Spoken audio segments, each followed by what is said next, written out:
Hey everyone, and welcome to Murder and Mysteries with Megan. If you are new here, welcome, and if you're not new here, welcome back. I'm grateful for each and every one of you that are here today. On my channel, we talk about true crime, conspiracies, hauntings, and things of that nature. So if that's something you're interested in, I would love it if you'd hit that subscribe button and that post notification bell. That way, you're notified every time I upload a new video. In today's video, we're going to be talking about a topic that is a bit more fun, but a bit eerie as well. The past few weeks, we've talked about some pretty heavy cases, so I thought we would take a break for a week to look into something a bit lighter and something that's been requested by a couple of different people. So this week on Murder and Mysteries with Megan, we'll be talking about cryptids. Cryptids are creatures or animals that have claims that they exist, but there's no proof or scientific evidence to back that up. Something like mermaids or werewolves, for example. When a couple of my kids found out what we were talking about in this week's video, they were excited and decided to help out and pick a couple of different ones for us to cover today. So without further ado, let's check out a few different cryptids and the stories behind them. Number 1, the Jersey Devil. The first on the list of our eerie creatures list is the Jersey Devil. It comes from folklore told and passed down for generations in New Jersey and Philadelphia. And this particular cryptid is said to inhabit the Pine Barrens in southern New Jersey. It's been described as a creature that looks as though it's been created in a lab. A kangaroo-type body with small arms and claws on its hands. Its head is that of a horse or a goat with horns. It has long, slender legs and hooves as feet. It even has wings like a bat and a forked tail to top it off. Could you imagine seeing something that kind of looks like a kangaroo mixed with a dragon and a horse coming straight at you as it let out a blood-curdling scream? No thanks. I would be out of there. Of course, there are variations of this story, even one stating that the mother was actually a witch who bore the devil's son. But the more widely told version is this. In 1735, a woman named Jane or Mother Leeds lived in the Pines area in New Jersey, and she had 12 children. One day, she found out that she was pregnant, yet again, this time with her 13th child. She was so upset that she cursed the child without thinking, crying out that this child would end up being the devil. One dark and stormy night, Mother Leeds went into labor and gave birth to this devil child. At first, the child seemed like everything was normal, but suddenly it started to transform right before their very eyes into the creature that is now known as the Jersey Devil, with its glowing red eyes. It began growling and let out a chilling scream before attacking and beating others in the room with its forked tail and claws, even allegedly killing a midwife, before flying up the chimney and into the pines to live. Over the years, this cryptid has been called many different names, such as the Bugaboo, the Leeds Devil, or the Devil of Leeds.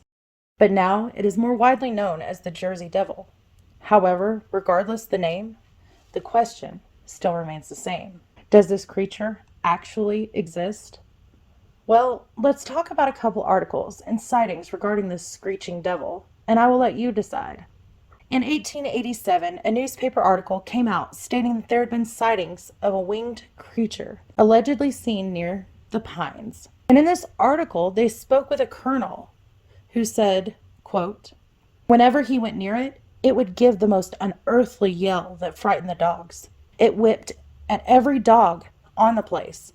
That thing is not a bird nor an animal, but it is the Leeds Devil." It goes on to say that the colonel didn't see it himself, but that he remembers when everyone around was searching the woods and trying to hunt this devil. But no one, not even the best out there, could kill it. There have been many sightings of this Jersey Devil throughout the years, even ones in the more recent years. However, I will just be telling you about one particular week back in 1909, during the week of January 16th through the 23rd. There were hundreds of claims that said they had encounters with the Jersey Devil. Ones from all over New Jersey, not just secluded to the Pines anymore.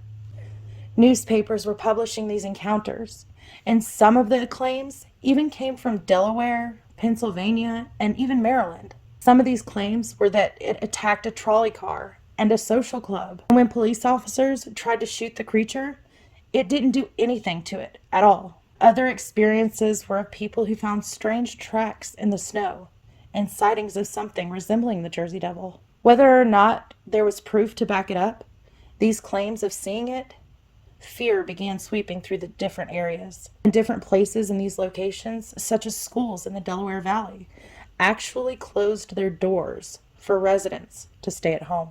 As fear increased, groups were even formed with hunters who roamed the areas that the devil was reported to be seen in, and they even went into the woods and countryside to try to find and capture this creature. Over the years, it was even said that there was a $10,000 reward. It was actually rumored to be put up by the Philadelphia Zoo. I am sure we can all imagine the chaos and the scams people were trying to pull for that reward money.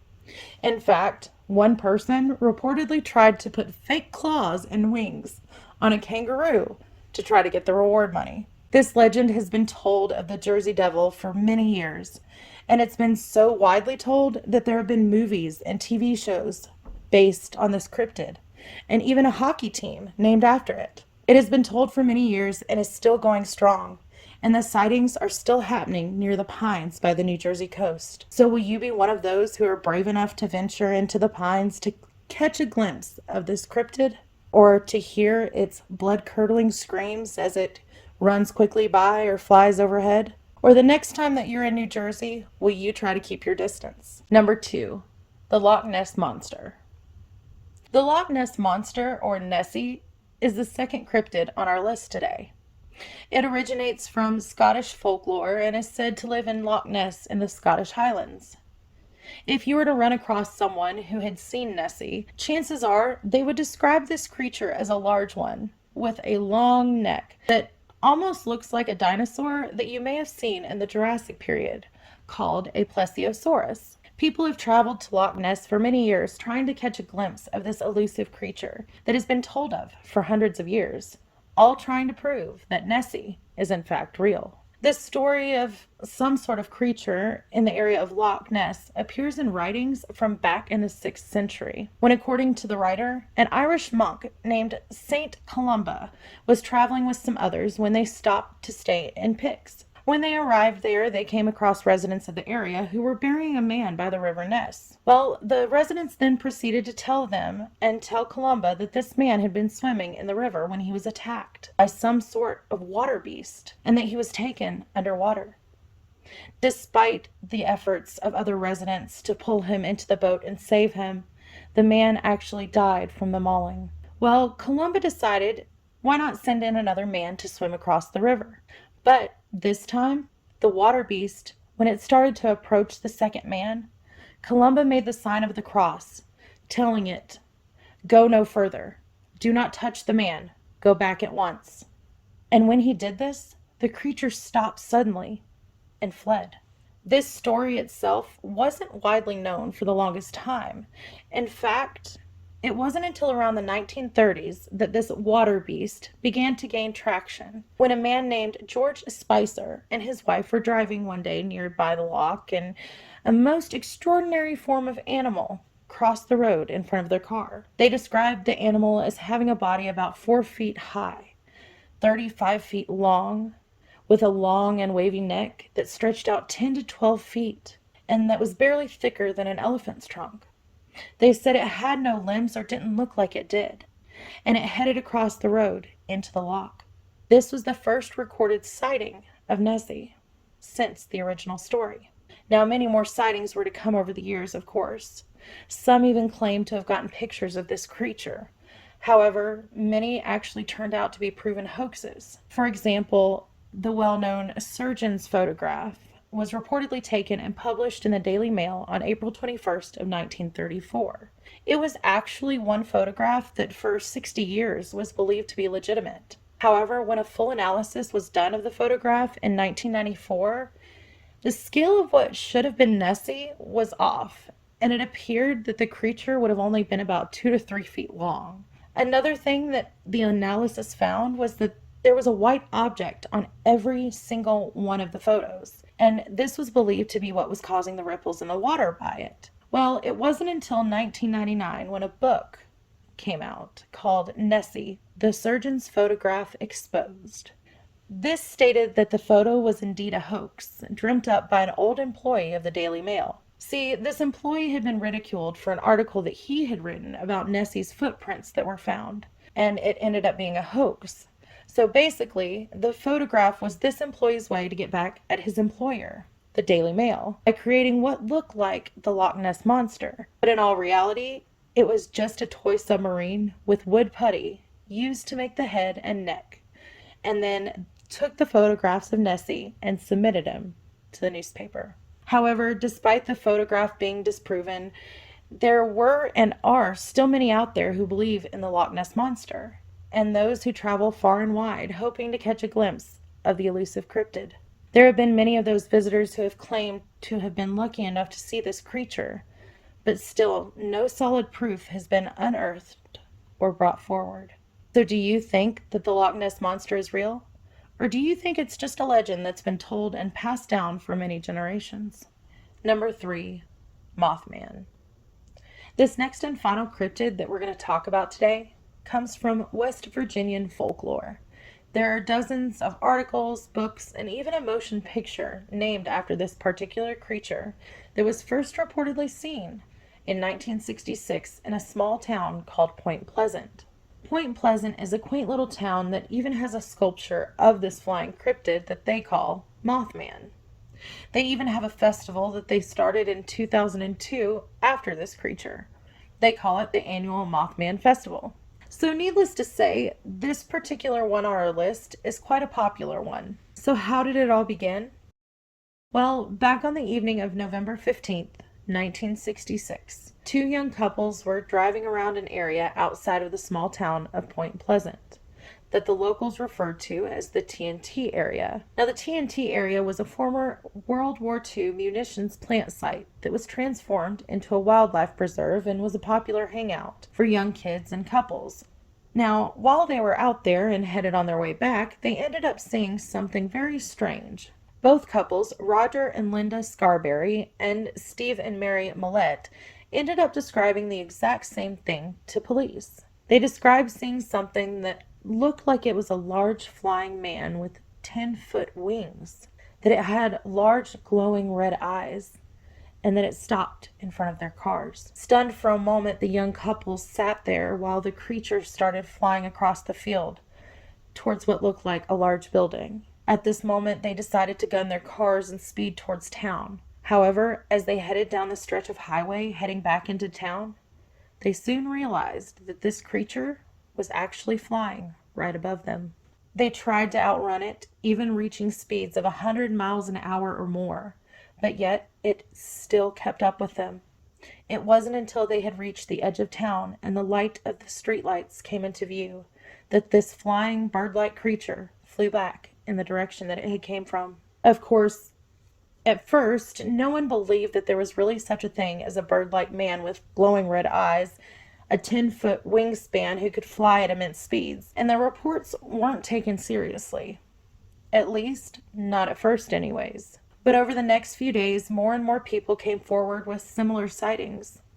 In fact, over the next little while, over 100 reports of eyewitness accounts came, such as 2 volunteer firemen who saw what they described as a large bird with red eyes, or a contractor who said that he had shown his flashlight into a nearby field after he had heard something.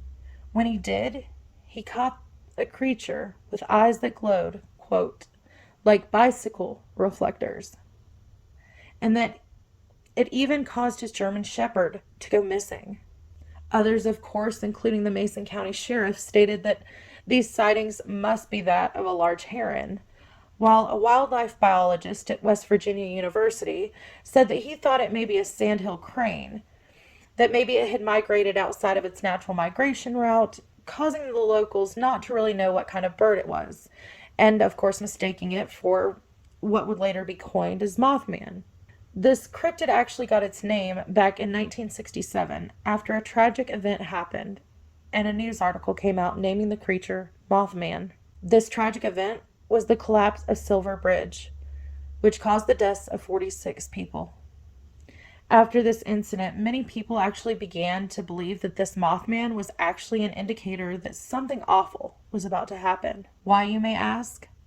Well, about a week before the Silver Bridge collapsed into the Ohio River, this flying cryptid was reported to be hanging from it. Another thing that was incredibly strange was the fact that after this tragedy happened and the bridge collapsed, it seems as though the sightings of this Mothman became almost non existent in the area. That is, until 2016, when a photo that was taken by a man who was driving down Route 2 in Macon County was published on WCHS TV, that rumors began swirling around again that Mothman may still be in the area. However, others seem to think that this photograph is only that of a bird flying, carrying some sort of prey, like a snake, for instance. So what do you think? Do you think that this is just folklore that was passed down through the years and that it was really just simply a large bird that was originally following the young couples back in 1966? Or do you think that the Mothman could be real and that this particular cryptid could indeed be some sort of harbinger of death, so to speak? Well, everyone, I know that today's video is quite different from any of the other videos that I've done in the past, but this is my first video in some of the more unexplainable, mythical type of mysteries, and I hope that you all enjoyed it. I would love to hear your thoughts in the comments below. Are there any other types of cryptids or mysterious or unexplainable creatures, or maybe even events or places that you would like to see in future videos?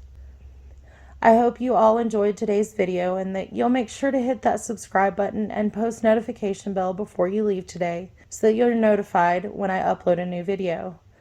Oh, and don't forget, when we hit 300 subscribers here on Murder and Mysteries with Megan, we're going to be doing a giveaway as well. So just another reason to hit that subscribe button and stick around. Anyways, thanks again for watching today's video. I am incredibly grateful for each and every one of you. I hope that you all have a wonderful and safe week. And until next time, my mystery lovers, bye.